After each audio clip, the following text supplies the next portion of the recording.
Assalamualaikum warahmatullahi wabarakatuh. Sobat Asiku, kali ini kita akan menyampaikan ringkasan materi fisika kelas 10 semester 2, dinamika partikel, penerapan hukum kedua Newton. Apa yang akan kita bahas pada video kali ini? Sobat akan mendapatkan perumusan dari penerapan hukum kedua Newton. Apa saja yang akan kita bahas?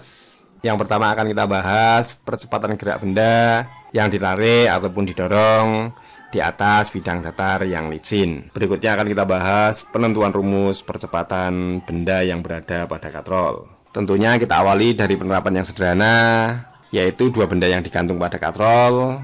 Selanjutnya juga akan kita bahas benda yang salah satunya digantung pada katrol dan satunya diikat dan diletakkan di atas meja yang licin. Berikutnya juga akan kita bahas percepatan benda yang meluncur di atas bidang miring dan tentunya gabungan antara katrol dan bidang miring. Dan yang paling akhir nanti akan kita bahas dua benda yang digantungkan pada katrol dan kedua benda tersebut diletakkan di atas bidang miring. Perumusan-perumusan ini yang menjadi dasar untuk menyelesaikan soal-soal tes, baik soal tes penilaian harian, penilaian akhir tahun, dan tentunya sering keluar soal-soal tes masuk perguruan tinggi negeri favorit. Untuk itu sobat diharapkan bisa menyimak video ini dari awal sampai akhir supaya tidak gagal paham, karena akan kita bahas dari materi yang sederhana sampai materi yang paling rumit. Oke, langsung saja kita bahas dari yang paling sederhana. Oke, langsung aja kita bahas. Yang pertama kita bahas benda yang berada di atas bidang datar yang licin. Jika benda bermassa M, mula-mula diam, ditarik dengan gaya F, dan akhirnya bergerak, kita gunakan rumus apa? Ya, tepat sekali, hukum Newton yang kedua, yaitu sigma F sama dengan M kali A. Maka kalau gayanya sudah ada, masanya juga sudah tahu, tentunya untuk menghitung percepatan, perumusannya gimana? Ya, A nilainya sama dengan, masanya tinggal kita pindah ruas, sehingga bisa kita tuliskan A sama dengan sigma F dibagi masanya. Kalau bendanya hanya satu dan gayanya juga hanya satu ini, maka perumusan percepatan langsung bisa kita dapatkan. Percepatan nilainya sama dengan gayanya tersebut, tinggal kita bagi masanya. Inilah yang menjadi dasar untuk perumusan-perumusan selanjutnya. Sekarang kita tampilkan benda yang ditarik maupun didorong dari beberapa gaya. Jika benda bermassa M ini ditarik oleh gaya F1 dan F3 dan juga didorong F2, perumusannya gimana? Ya, kita gunakan perumusan tadi. Nilai percepatan atau A sama dengan sigma F tinggal dibagi masanya. Langsung bisa kita temukan percepatannya nilainya sama dengan sigma, artinya apa? Ya, jumlah. Karena sama-sama ke kanan, ketiga gaya ini tinggal kita jumlahkan dan jangan lupa dibagi masanya. Kalau kita tuliskan F1 ditambah F2 ditambah F3 dibagi masanya. Selanjutnya masih di bidang datar yang licin. Jika gaya yang pertama ke kanan dan gaya yang kedua ke kiri, menghitung percepatannya gimana? Ya, masih kita gunakan hukum Newton yang kedua, karena yang satu ke kanan yang satu ke kiri. Untuk menentukan percepatannya tentunya tinggal kita kurangkan. Misalkan F1 lebih besar dari F2, maka percepatannya menjadi F1 min F2 dibagi masanya. Kasus ini, benda bergerak dengan percepatan A ke kanan jika F1 lebih besar dari F2. Namun sebaliknya, jika F2 yang lebih besar dari F1, tentunya benda bergerak ke kiri. Percepatannya tinggal kita rubah. Ini kita rubah F2, ini pun kita ganti F1. Kalau kasusnya seperti ini gimana? Ya, masih menggunakan dasar yang sama, yaitu sigma F dibagi masanya. Kalau kita sederhanakan, percepatannya menjadi, karena gayanya hanya satu, sigma F ini langsung kita ganti F dibagi, karena bendanya ada 2, maka kita tuliskan M1 ditambah M2. Berikutnya, jika ada benda ditarik membentuk sudut tertentu, percepatannya gimana? Karena yang menyebabkan benda ini bergerak adalah komponen yang horizontal, maka ini kita proyeksikan. Kalau di sampingnya pakai cos atau sin, ya kita gunakan cos. Kalau ini F dan sudutnya ini theta, tentunya ini kita tuliskan F cos theta. Kalau sudah ketemu komponen gaya yang mengakibatkan benda ini bergerak, tinggal kita gunakan rumus dasar yang sama, yaitu sigma F dibagi masanya. Kita sederhanakan menjadi A sama dengan gayanya yang mana ini tadi? Ya, kita gunakan F cos theta. Maka langsung kita masukkan F cos theta dibagi masanya.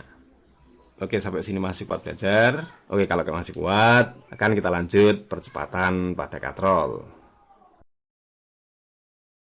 Sekarang akan kita bahas 2 benda yang digantungkan pada sistem katrol. Kita perhatikan dulu yang benda yang sebelah kiri. Kalau ada benda digantungkan pada tali, tentunya ada gaya apa? Ya, gaya berat. Karena benda ini masanya M1, maka ini pun kita tuliskan W1. Karena ini diikat tali, tentunya ini ada gaya yang sering kita kenal dengan tegangan tali. Karena bendanya namanya benda 1, maka tegangan talinya pun kita tuliskan T1. Dengan cara yang sama, benda yang masanya M2 tentunya punya gaya berat W2 dan tegangan tali T2. Untuk menentukan rumusannya gimana?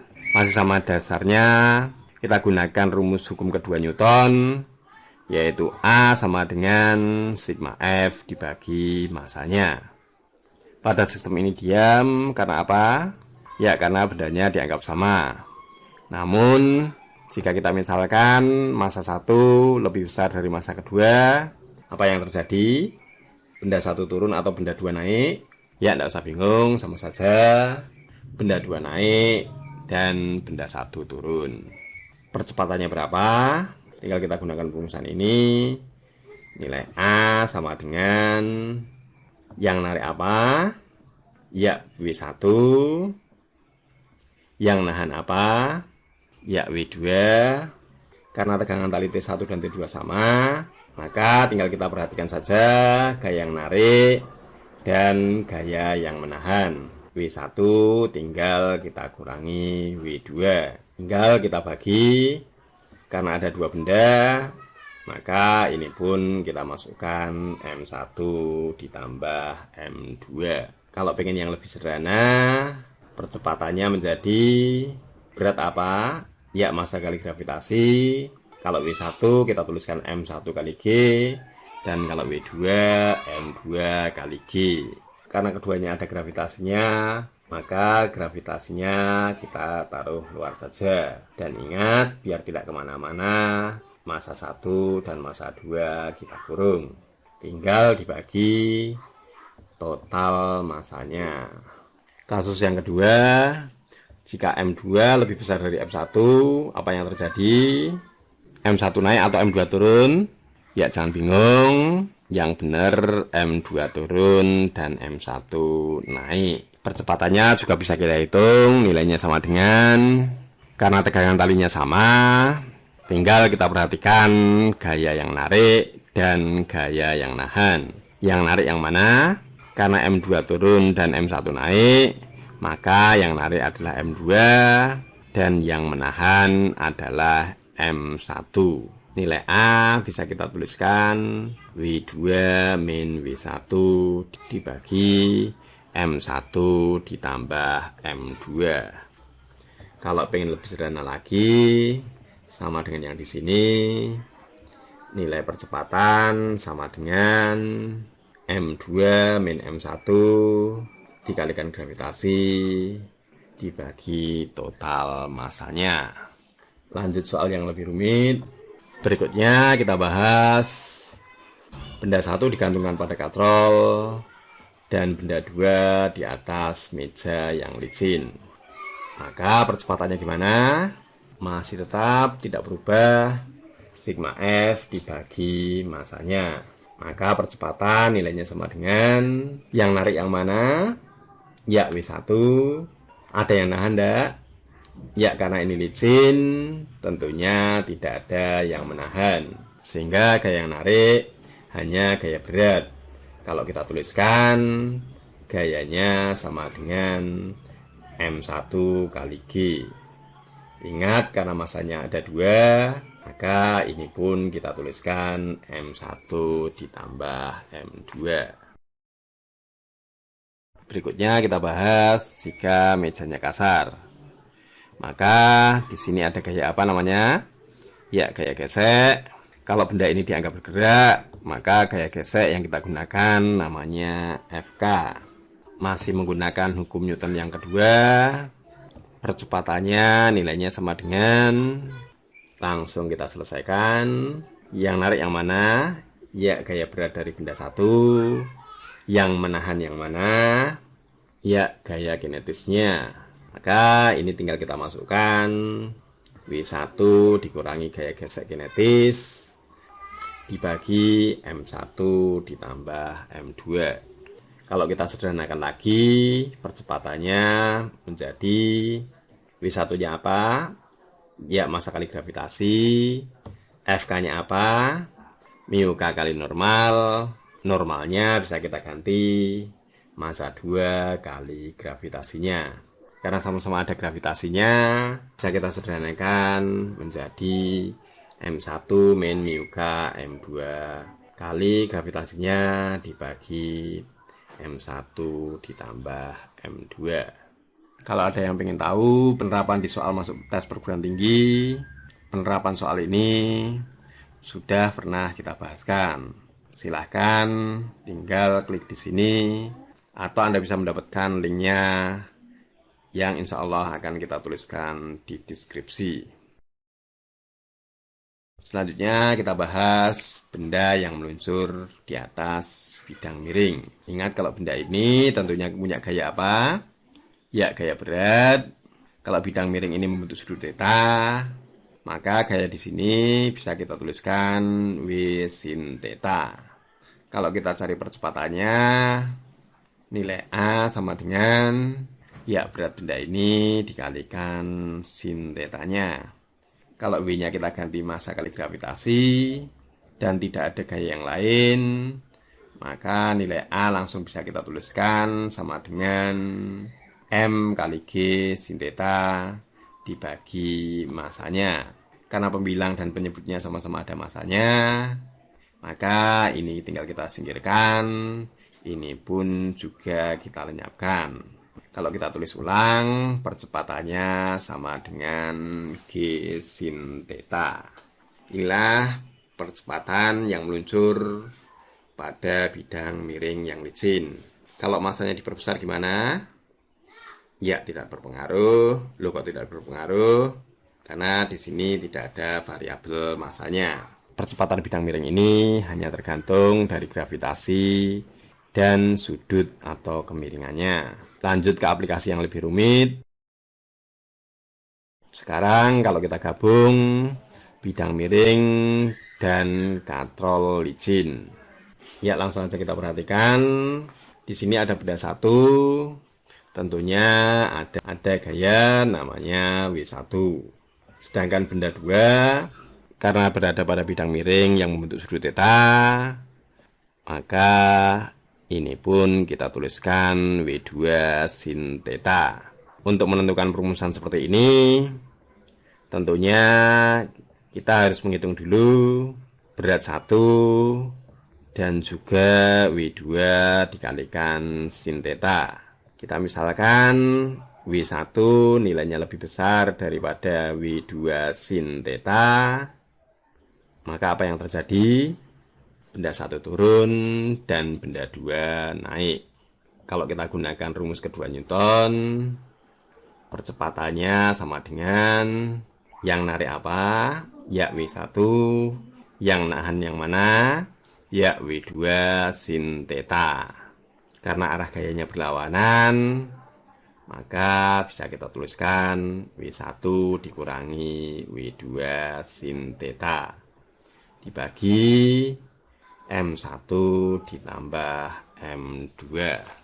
Kalau kita sederhanakan, W bisa kita ganti M kali G, bisa kita tuliskan M1 min M2 sin theta dalam kurung kita kalikan G dibagi M1 plus M2.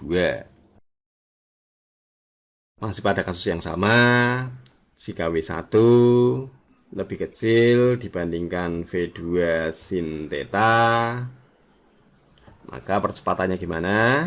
Karena W2 sin theta yang lebih besar, tentunya W2 sin theta yang menarik dan W1-nya yang menahan. Kalau kita rumuskan, percepatan nilainya sama dengan W2 sin theta min W1 per M1 plus M2.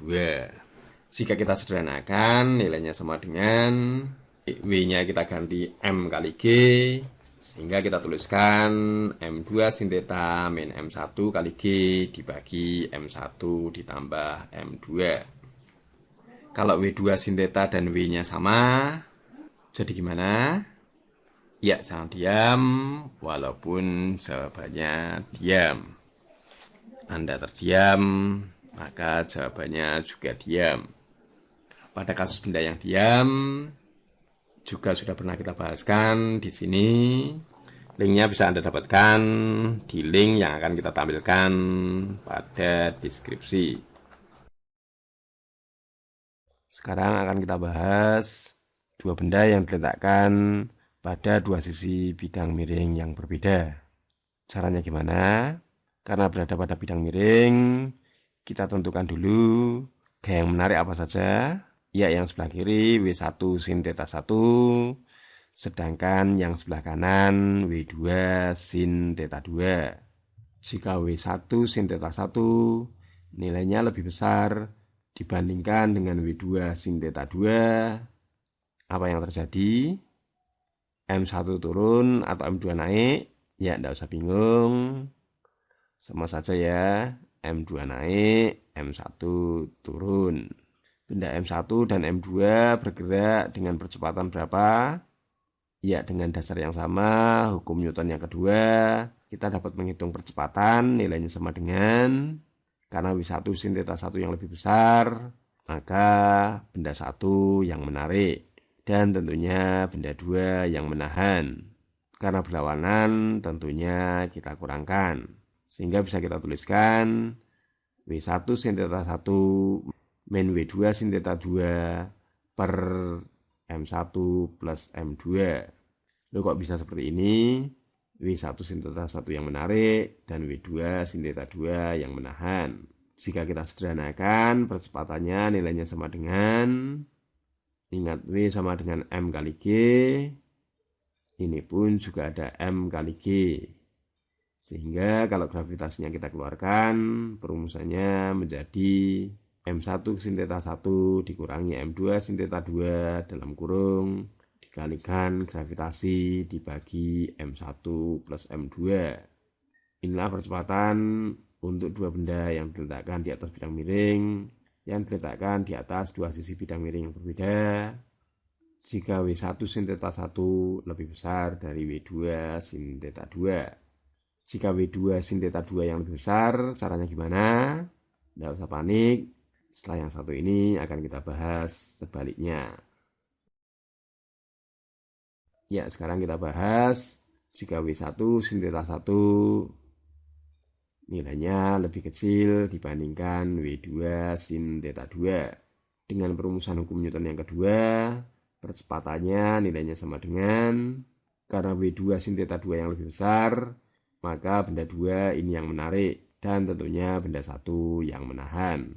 Atau kalau kita perhatikan, M2-nya turun atau M1-nya naik, ya tidak usah bingung, benar semuanya ya, M2-nya turun, dan M1-nya naik. Kalau dirumuskan, W2 sin theta 2 dikurangi W1 sin theta 1 dibagi M1 plus M2.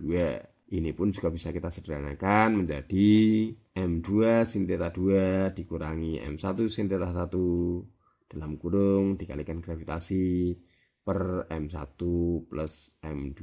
Dari sini nampak bahwa gaya menarik adalah gaya yang lebih besar. Inilah perumusan percepatan dua benda yang berada pada dua sisi bidang miring yang berbeda jika W2 sin theta 2 nilainya lebih besar dibandingkan W1 sin theta 1. Inilah rumus-rumus dasar yang menjadi pondasi untuk menyelesaikan soal-soal yang berkaitan dengan dinamika partikel, khususnya hukum kedua Newton. Ingat, jangan lupa subscribe supaya tidak ketinggalan materi dan pembahasan soal yang berikutnya.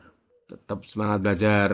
Semoga sukses penilaian hariannya, sukses penilaian akhir tahunnya, dan tentunya sukses tes masuk perguruan tinggi sesuai dengan harapan dan cita-cita Anda semuanya. Tetap semangat belajar.